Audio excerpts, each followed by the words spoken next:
আজ করব ৪৫ ডিগ্রি তাপমাত্রায় চা। হ্যাঁ, সবাই করছে ভাবছি আমিও করে নিই। তো চলো স্টার্ট করা যাক। আগে থেকে রোদ্রে রাখা বাটিটায় জল দিয়ে দিলাম। তারপরে দেখি পাশের গাছে জারমুল হয়েছে, একটা নিয়ে নিলাম খাওয়ার জন্য। আর এই যে খাচ্ছি, খুব মিষ্টি ছিল।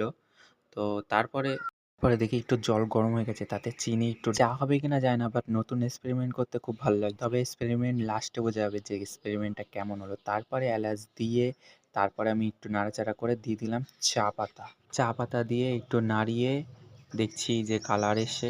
আর এই রোদ্দুরে চা হবে কিনা যায় না, বাট আমার আলু সিদ্ধ হয়ে যাচ্ছে। কালার তো দেখে মনে হচ্ছে ভালো, এবার কেমন খেতে হবে সেটা আমি জানি না।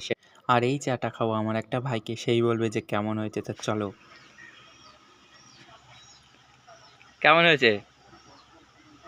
যেমন হয় ঠিকই আছে। আমি ততক্ষণে চা খেতে লেগে, আর আমার চ্যানেলটাকে সাবস্ক্রাইব করে দাও।